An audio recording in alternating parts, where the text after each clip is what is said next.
yangu ndisisenika. I miss going out, and have some fun. Really? So upper weekend I was thinking kuti maybe tukona kuenda ku lake. Uzgera. Lake. Kulopo. How about kupu? Yeah, zokuna kuita weza. Yeah, at least bo. Unjengo rufuni. Fana sana basi. Taira phone yako. Fana bolu, fana no need. Hello? Yes, Zibo. Good. Wangaida waidondona. Ndipo padeni.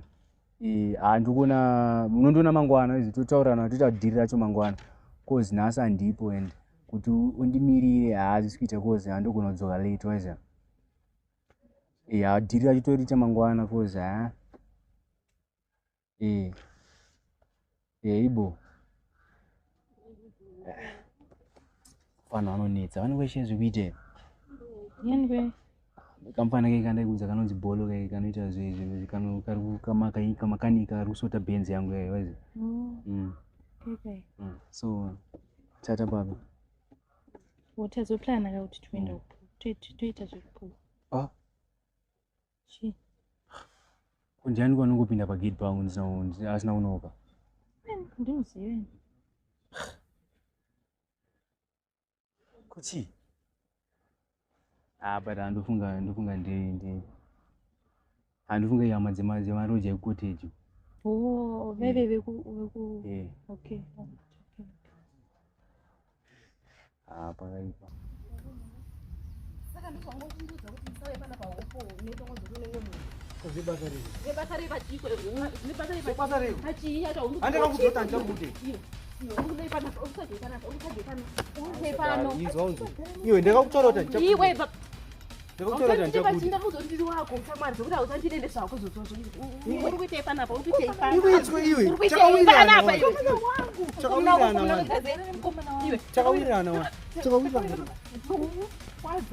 nokukwaza iwe wangu nyakwe sumuka zapana dadi sumuka buda chakawirana wanu kuti pamba kubakeni pamba yendi uyu ndiye wangu uyu kuti chakawirana wanu kuti ndiye kuita mwamusikana abona musikana unoita kunzi kwangu wanzwa undinzwa ere inini ndi musikana wako undinzwa undinzwa kuone unomwe musikana futi pachi ngomba ndakambokutaurira kuti vatawirana wakamutaura kuti kuwirana nani akawirana kuti chi akawirana kuti chi but wakati ndokasete mwe musikana ngozi ndakakuzota ndichakuleuka but audari ndarokuita sei iwe dzoka uyu akudza kuti ndiri chii chake inini dzoka mainini ndati dzokai panapa uda kutosiza dzoka panapa dzoka kasitogara garapa mutaurire nemudze ndisiyeni yasomutaurire mudze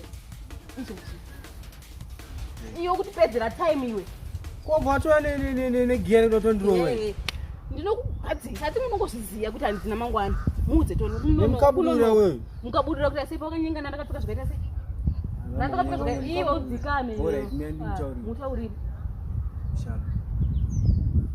usati singoda kuproposa mudze kuti ndiri chii chako inini miraka mudze kasikatoni ndiye musikana wangu wekutanga musikana wangu wakuita sei kutengongani musikana wangu wakuita sei taura zvese zvofanira kumudza mudze toni ndiye musikana wangu chaichai wasvinza kuti zvanditi wanza kuti zvanditi here iwe ndikuone futi dzoka panapa buda toni ondoenda enda ndikuona kuti dzoka panapa ndiri kukwapaidza nonsense